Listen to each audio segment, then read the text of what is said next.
Imahkai itu berbeda dengan UMKM lain. Kalau UMKM lain biasanya masalah klasiknya adalah mampu bikin produk, susah jual. Sampai minta tolong siapa gitu untuk jualin gitu. Kalau Imahkai itu kebanjiran orderan, Mas.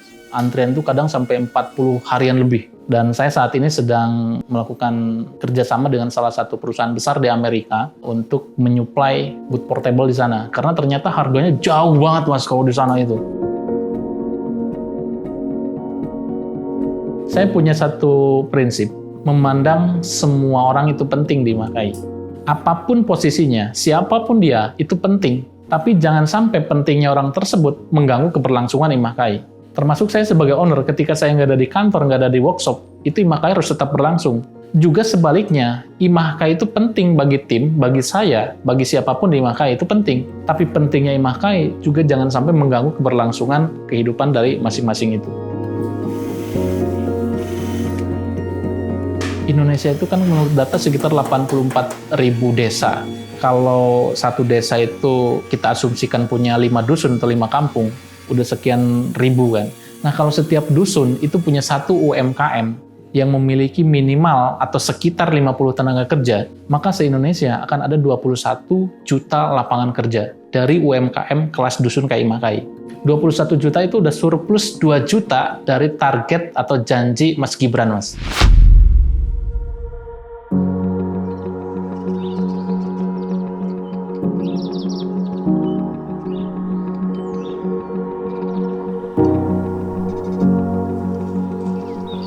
Bismillahirrahmanirrahim. Assalamualaikum warahmatullahi wabarakatuh. Perkenalkan, nama saya Cahyono Perdana. Saya owner dari Imahkai, sebuah industri kerajinan kayu berbasis sosiopreneur.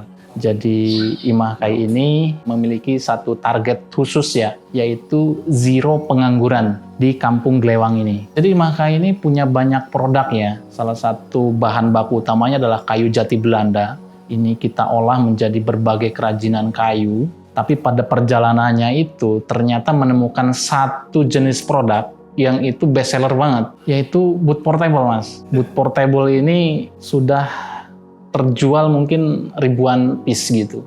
Jadi Imahkai ini lahir di awal tahun 2022 dari desa bernama Kampung Glewang, Desa Benar, Kecamatan Majenang, Kabupaten Cilacap, Jawa Tengah. Tapi walaupun Imahkai ini di desa, Mas, alhamdulillah produknya sudah menuju pelosok Nusantara di Indonesia ini, bahkan sudah sampai mancanegara. Itu dulu saya tuh melihat YouTube luar negeri tentang carpenter atau tukang kayu. Itu kok keren-keren gitu. Makanya dari situ saya berpikir, saya pengen jadi tukang kayu yang kayak di YouTube itu, yang keren gitu. Dulu saya masih ingat itu, modal saya itu masih kecil, hanya sekitar 15 juta. Saya pergi ke Purwokerto untuk membeli alat yang sederhana. Pulang dari situ, saya pelajari sendiri, Mas. Saya kulik sendiri ilmunya gitu. Ngamplas, motong semua, nyugu itu. Saya pelajari sendiri, baru setelahnya saya memberanikan diri untuk rekrut satu karyawan. Kebetulan tetangga ada yang nganggur. Nah, saya buka sebuah workshop gitu. Dan ada teman yang tahu kalau saya buka workshop kayu, namanya Bang Dodi. Bang Dodi itu punya toko pakaian di Majenang. Mungkin karena kasihan gitu yang ngasih saya orderan, Mas. Dan ngasihnya itu nggak hanya 1-2, tapi renov beberapa toko miliknya yang ada di Majenang. Jadi bikin gantungan baju gitu, ngedesain kayak distro-distro gitu. Itu dari situ saya muncul kepercayaan diri, saya rekrut pelan-pelan nambah-nambah orang gitu dari tetangga-tetangga sekitar gitu. Banyak pemuda di sini yang mohon maaf ya masih nganggur gitu, Mas. Saya dulu ketika udah lulus SMK, saya adalah seorang pemandu wisata, tour guide dan tour leader. Dulu kantor utamanya itu di Payakumbuh, Sumatera Barat. Tapi perjalanan saya itu membawa orang Sumatera ke Pulau Jawa, Bali gitu, atau membawa orang Jawa ke Sumatera. Jadi saya nggak stay di sana, nggak stay di kantor, tapi kemana-mana gitu. Karena setelah menikah, saya pengen stay bersama keluarga kan. Apalagi setelah punya anak gitu.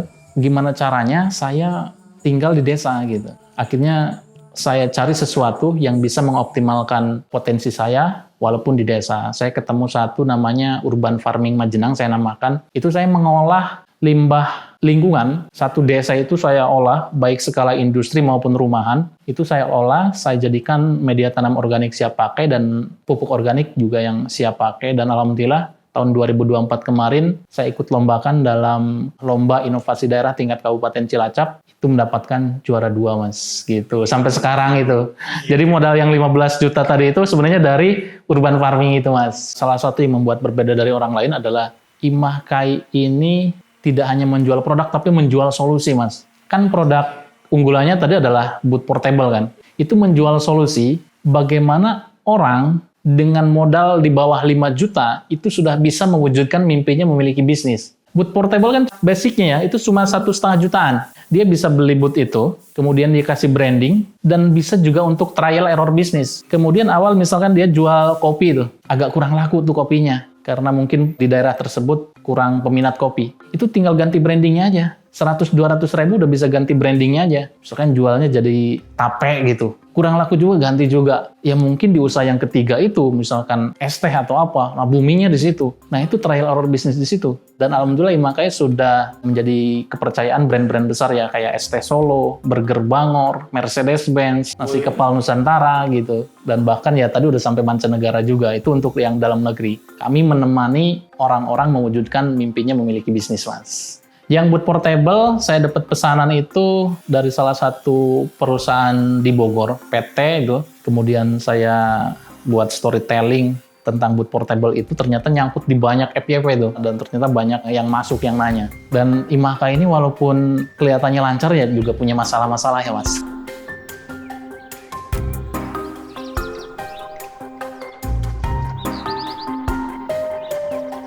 Gini ya, masalah pertamanya adalah ketika tadi kontennya itu FYP, itu saya belum siap. Admin belum punya, nomor yang dicantumkan di media sosial itu adalah masih nomor pribadi, gitu. Ternyata itu blunder, Mas. Orang pengen tahu, yang nanya itu, yang WA ke WA pribadi saya itu tidak hanya 1-2 orang, bisa puluhan bahkan ratusan. Nggak terbalas kan otomatis? Nah, ketika nggak terbalas itu, orang kecewa. Nah, Imah Kai di mata orang lain itu tidak profesional. Tidak bagus. Maka saya dapatkan pelajaran pertama dari situ. Ketika energi kita belum cukup, kita jangan coba-coba untuk yang pengen yang banyak gitu. Justru fokus aja pada satu titik gitu Mas. Yaitu membesarkan sistemnya kita, membuat sistem tertata gitu Mas. Dulu di kampung sini, saya kan bersosial ya. Itu kok banyak sekali anak-anak sekitar di sini yang ya itu mohon maaf masih menganggur gitu ya, bahkan ada yang tadi lulusnya SD, SMP itu tidak punya pekerjaan yang tetap sehingga mereka lebih terjerumus ke arah-arah yang kurang bagus, negatif gitu. Dari itu saya berpikir gimana nih saya cari sesuatu yang bisa menggali potensi mereka gitu. Ya itu dari awal saya pengen ini di kampung ini udah nggak boleh lagi ada yang nganggur.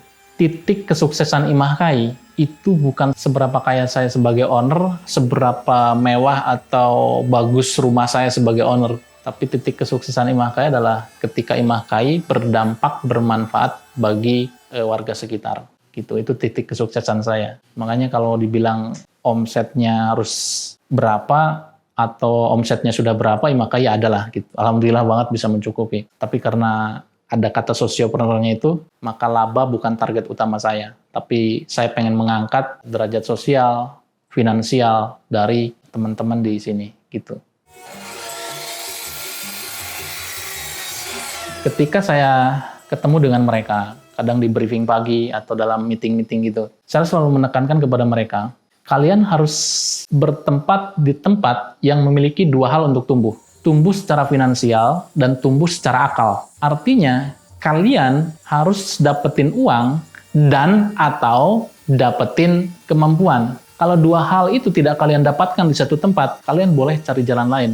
Yaitu makanya ketika ada anak yang punya potensi bagus, ya pendidikannya oke gitu, dia punya potensi untuk bisa lebih besar di luar Imah Kai, itu saya dorong malah Mas, silahkan kamu cari tempat lain atau pekerjaan lain yang mungkin lebih besar penghasilannya daripada Imah Kai, misalkan melamar kerja ke perusahaan besar, ke BUMN gitu, silahkan gitu. Karena Imah Kai itu bukan tempat untuk membunuh mimpi anak-anak sekitar sini, justru sebagai tempat awal untuk mereka mencari keberanian dan kemampuan. Setelah mampu, kalau kalian pengen sesuatu yang lebih besar dari Imah Kai, silahkan gitu Mas. Tapi alhamdulillahnya, walaupun saya bilang gitu, lebih banyak yang bertahan di Imah Kai daripada yang pergi gitu Mas. Tadi udah kita lihat hampir 50 orangan kan di Imah Kai itu, ya yang keluar mencari hal yang baru ya mungkin hanya sekitar 1-5 orang aja. Pertama masuk di sini itu, anak-anak Imah Kai itu, kalian silahkan nyaman dulu gitu. Kalian pekerjaan nggak bisa itu nggak apa-apa, tapi pertamanya nyaman. Nyaman dengan pekerjaan, nyaman dengan teman-teman kerja, nyaman dengan tempat kerja, dengan senior kamu, bahkan nyaman dengan saya. Itu yang utama. Dia mau bisa 1, 2, 3 hari atau bahkan sebulan itu nggak masalah bagi saya. Karena itu target saya, bukan untungnya. Ketika saya agak emosi gitu, kok ini anak lama banget bisanya, saya harus lari lagi tujuan awal saya. Sosiopreneur, bukan nyari untung, tapi nyari hal lain, yaitu si anak ini bisa kerja, bisa menghasilkan uang gitu. Itu salah satunya gitu, Mas.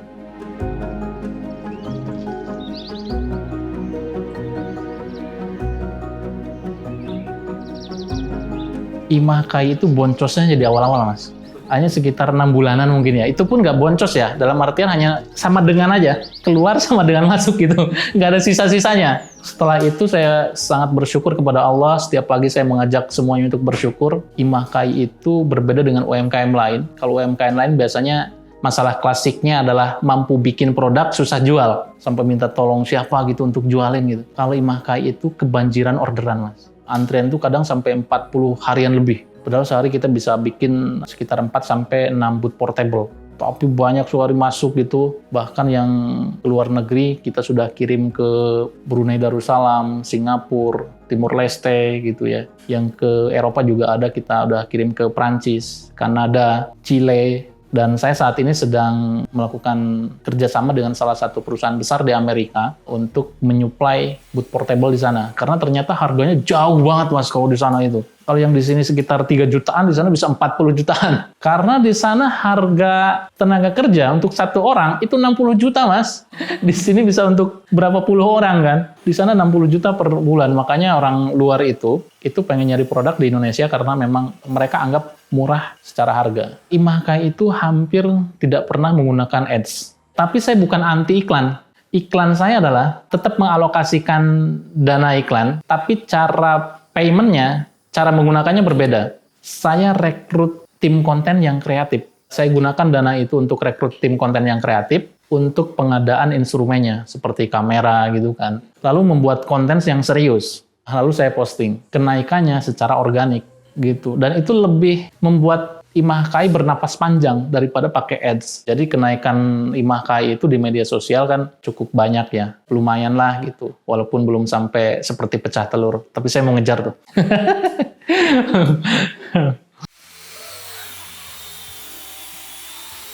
Kalau katakan tidak menjanjikan, buktinya saya udah lebih dari 4 tahun ya berjalan dan alhamdulillah bisa eksis dengan teman-teman. Sangat menjanjikan. Tapi satu poinnya adalah, ketika berbisnis di Indonesia, kita harus menyisakan ruang sabar dan ikhlas. Kalau enggak, kita akan mati karena sakit hati. Imah Kai itu kan sebelum menciptakan produk pasti melakukan riset. Riset produk ini tidak murah. Waktu, tenaga, pikiran, materi gitu. Selain itu ketika selesai membuat konten juga tidak murah kan. Kita panas-panasan, kita editing, kita foto gitu kan dengan tim itu. Lalu setelah diposting di media sosial, tiba-tiba ada yang mencuri ide, mencuri foto, mencuri video. Walaupun sudah ada watermarknya itu. Dia jualan terang-terangan di Shopee, jualan terang-terangan di media sosial dengan foto dari kami gitu. Bahkan saya hampir 3 kali itu WA, Mas saya mau beli gitu, saya pura-pura pembeli. Itu benar foto jenengan? Oh iya Mas, ini milik kami gitu. Lalu saya bilang, saya dari Imah Kai kok kayak gitu sih. Ada yang langsung saya di-blok, ada yang minta maaf. Padahal saya sangat terbuka untuk sharing gitu. Karena saya pun mendapatkan ide itu dari teman-teman kayak di Malaysia. Saya punya rekanan di Kikayu. Itu kita saling tukar ide. Kita dari Filipina juga ada. Kita saling tukar ide kayak gitu. Jadi kalau luar negeri itu sangat menghargai ide. Berbeda dengan Indonesia. Main comot, main curi. Makanya harus punya ruang ikhlas dan sabar berbisnis di Indonesia, Mas. Nah memang ketika ada hal kayak gitu ya udah, saya tetap tenang. Mudah-mudahan itu menjadi amal ibadah keluarga besar Imah Kai gitu. Karena sudah menjadi inspirasi bagi UMKM lain untuk mencari rezeki. Gitu aja sih saya simpelnya. Padahal gampang banget, mereka tinggal ngubungin saya mau apa gitu. Karena saya juga sendiri merasa bahwa produk-produk yang kami dapatkan juga dari hasil dikasih orang lain gitu. Cuman masalahnya kenapa mereka harus mencuri gitu. Bahkan mencurinya adalah foto gitu, yang itu hasil karya kami. Imah Kai itu nggak pernah krisis ya Mas. Jadi saya mau ceritanya sukses aja lah. Tapi krisisnya itu, yaitu di awal itu adalah saya menghabiskan energi terlalu banyak untuk terlihat keren. dengan membuka semua media sosial dan semua e-commerce. TikTok saya buka, Shopee saya buka, Tokopedia saya buka gitu. Media sosial dari mulai Facebook, YouTube semua, Instagram, TikTok gitu saya buka semua. Kan keren kan kalau ada entitas bisnis terus punya semua media sosial dicantumin, kelihatan keren ya Mas. Nyatanya itu energi habis. Belum sampai kemana-mana energi udah habis karena tim belum siap. Untungnya saya cepat menyadari hal itu. Karena ternyata awal merintis bisnis itu tidak perlu kayak gitu. Akhirnya saya lihat mana instrumen yang paling cepat tumbuhnya. Ternyata Instagram. Baru setelah itu saya bunuh semuanya. TikTok saya stop, Shopee saya stop, Tokopedia saya stop. Saya fokus di Instagram. Terus gitu. Dan ternyata jalan juga di Instagram. Karena memang market Instagram itu adalah market menengah ke atas ya Mas ya. Jadi orang begitu lihat senang, ya udah beli. Nggak ada nawar-nawarnya gitu. Terus tumbuh.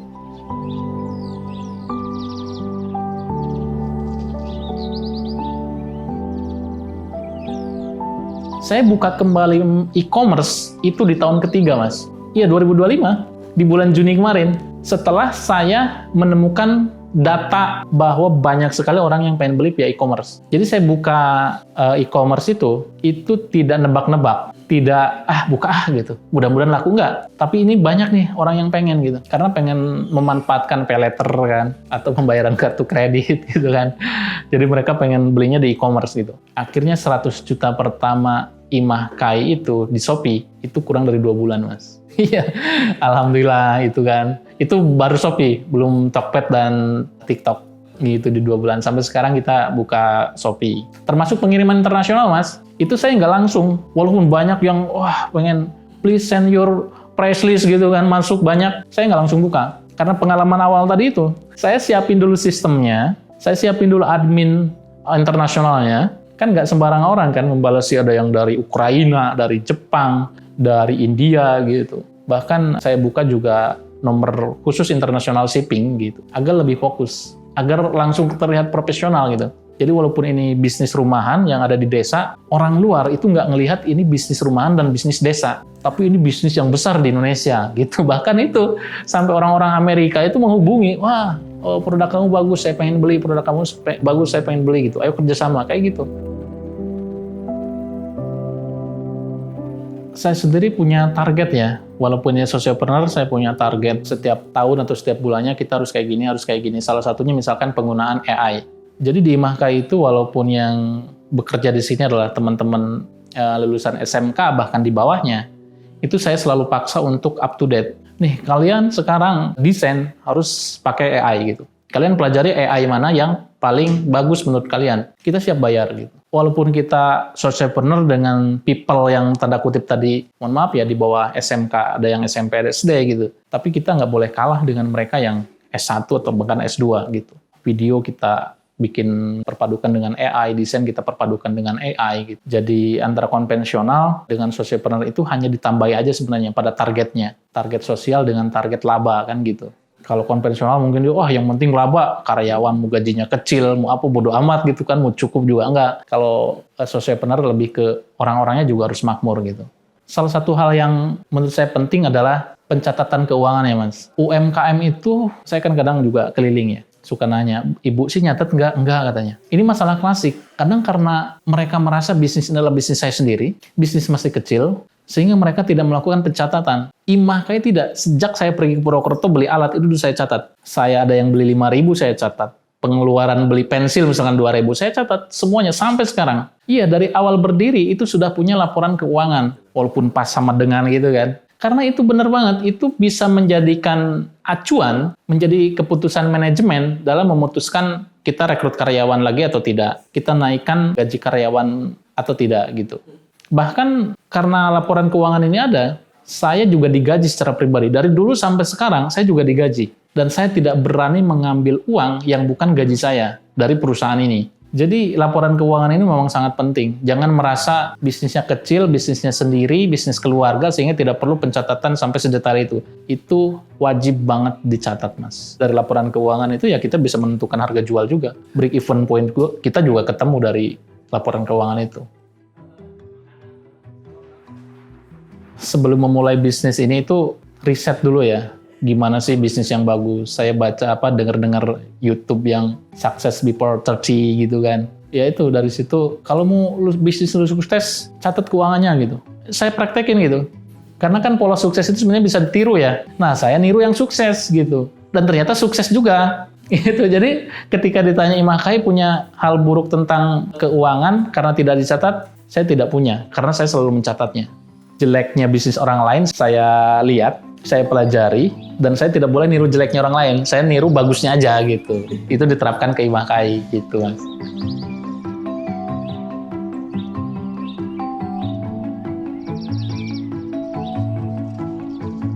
Kalau kayu itu wajib di oven ya, Mas. Jadi bukan hanya roti aja yang di oven, tapi kayu juga di oven.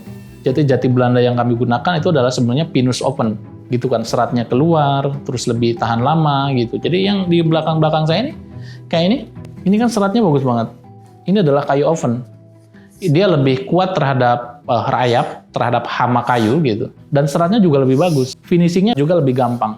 Jadi saat musim panas dan musim dingin, kayu ini akan tetap seperti ini ketika dia di oven. Kalau enggak, saat musim panas, dia mengkerut. Karena tadinya dia masih basah ketika kita produksi, kita lakukan paku seperti ini, dia mengkerut ketika kena panas. Makanya kalau pintu gitu, pintu kusen gitu, tiba-tiba lama-lama makin ada yang menyusut-lesut itu, berarti itu kayunya kurang bagus, mungkin belum di oven. Di wood portable yang kami buat itu kombinasi antara plywood, pine wood ini, kemudian dengan HPL, kemudian ada yang finishingnya dicat dan sebagainya. Jadi kombinasi dari berbagai bahan, bahkan ada yang PVC board gitu.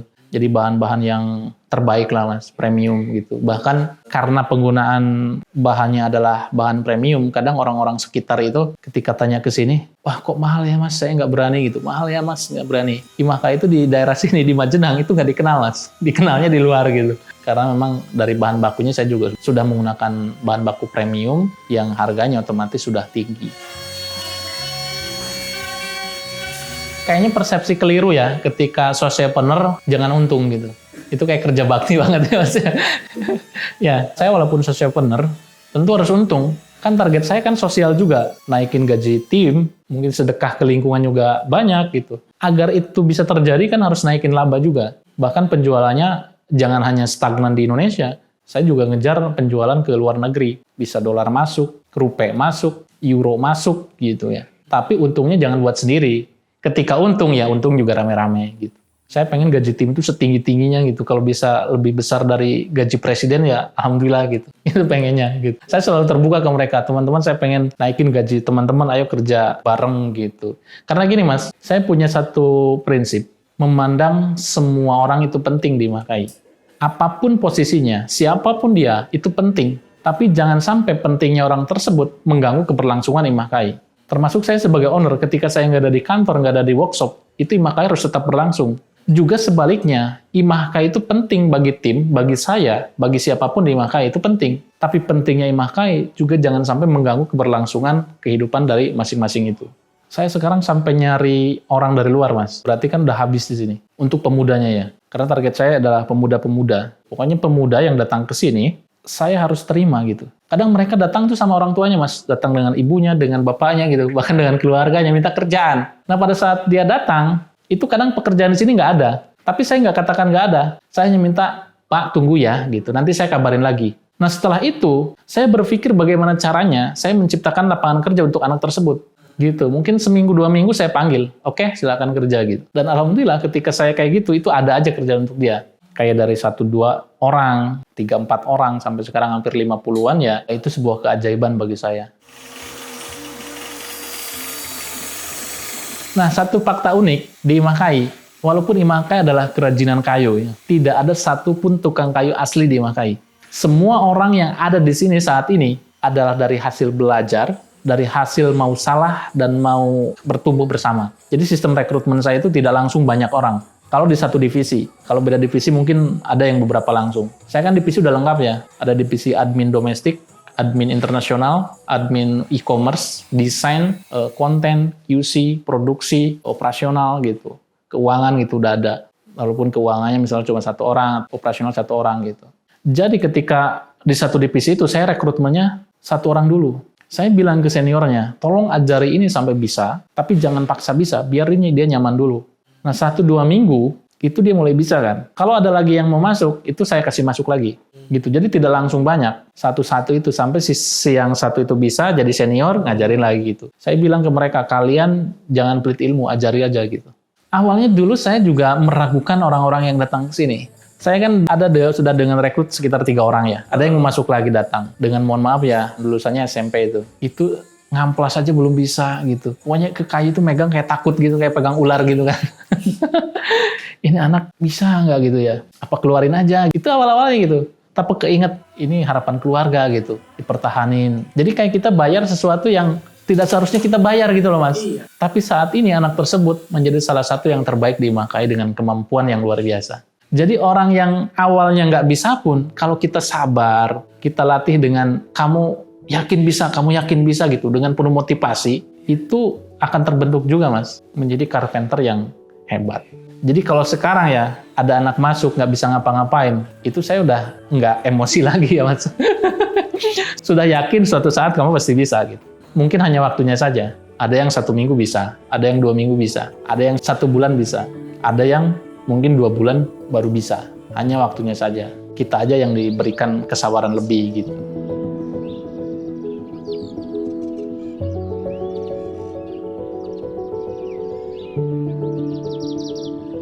Siapa ya? Acak ya Mas, banyak yang bagus-bagus saya contoh. Karena gini Mas, Indonesia itu kan menurut data sekitar 84.000 desa.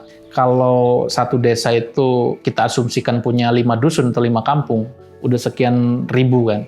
Nah kalau setiap dusun itu punya 1 UMKM yang memiliki minimal atau sekitar 50 tenaga kerja, maka se-Indonesia akan ada 21 juta lapangan kerja dari UMKM kelas dusun kayak IMAKAI. 21 juta itu udah surplus 2 juta dari target atau janji Mas Gibran, Mas. Jadi, Mas Gibran, kalau pengen buktiin janjinya pada saat kampanye dulu, sekarang ciptakan 1 dusun di seluruh desa di Indonesia, ciptakan 1 UMKM yang punya target 0 pengangguran di dusun tersebut. Pribadi, saya udah alhamdulillah merasa cukup ya dengan semuanya, dengan keluarga, ya kendaraan yang sederhana, rumah yang sederhana sudah saya cukup. Justru visi besarnya adalah saya pengen lebih besar dari ini. Mungkin IMAKAI kan sudah semi autopilot ya Mas. Nanti kedepannya mungkin tim pecah telur datang ke sini, saya sudah punya sesuatu yang lain lagi. Tapi itu tetap berdampak sosial gitu. Jadi saya pengen memang, ya itu, visi saya adalah di sekitar ini terdampak dengan kehadiran IMAKAI, terdampak positif ya. Dari mulai finansial, sosial gitu kan. Yang tadinya mungkin skalanya dusun, bisa skala desa. Setelah skala desa, bisa skala kecamatan. Gitu Mas. Secara tidak langsung kayaknya tidak ada pelaku maupun perusahaan yang membuli IMAKAI, kayaknya tidak ada ya. Nggak tahu kalau di belakang itu. Justru sekarang tuh banyaknya adalah mereka datang ke IMAKAI, pengen belajar katanya. Padahal saya juga belajar. Dikira sayanya expert kali. Jadi mereka datangnya, saya pengen belajar gimana sih tumbuh gitu. Ya gimana ya kayak gitu. Tapi ya ceritakan aja perjalanan IMAKAI kayak gini gitu.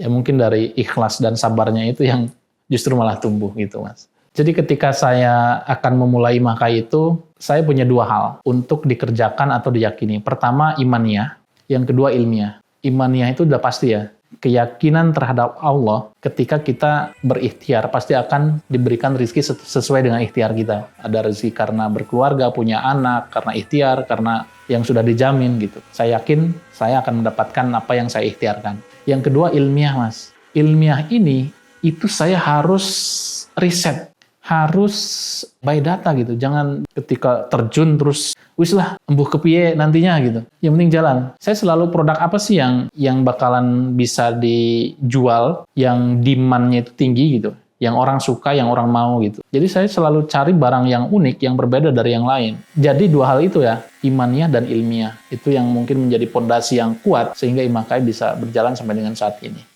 Saya alhamdulillah ya menjadi orang yang harus sangat bersyukur. Sejak saya lahir, walaupun orang tua saya adalah petani, sekolah saya lancar, pekerjaan saya lancar, bisnis saya lancar gitu. Jadi saya adalah orang yang tidak tahu diri kalau saya tidak bersyukur. Saya selalu diberikan kelancaran, saya selalu diberikan kesuksesan gitu ketika saya menjalani sesuatu.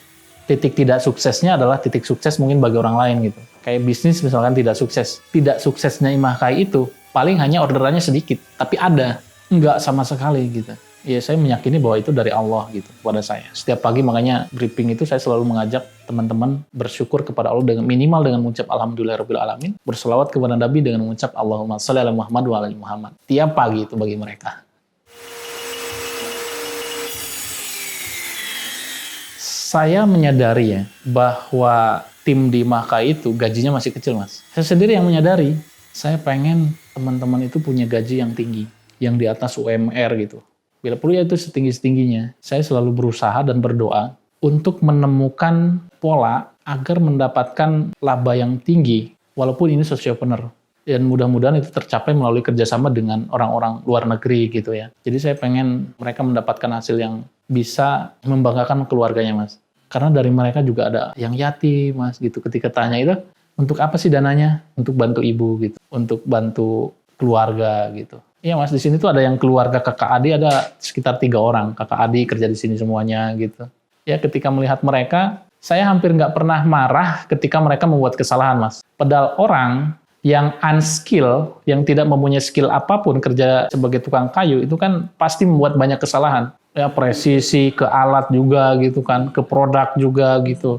Itu saya hampir tidak pernah marah. Saya selalu meredam amarah saya. Jadi kalau tidak kayak gitu mereka nggak bakalan betah gitu. Saya berpikir mereka harus nyaman di sini gitu. Harus dengan nyaman itu lama-kelamaan akan terbentuk skill mereka gitu. Kalau udah nggak punya skill kita marahi tambah nggak punya skill ya. Apa yang bisa diharapkan kan gitu. Pada akhirnya Imahkai itu bukan tentang saya. Bukan pula tentang banyaknya angka yang berhasil dicapai oleh Imahkai.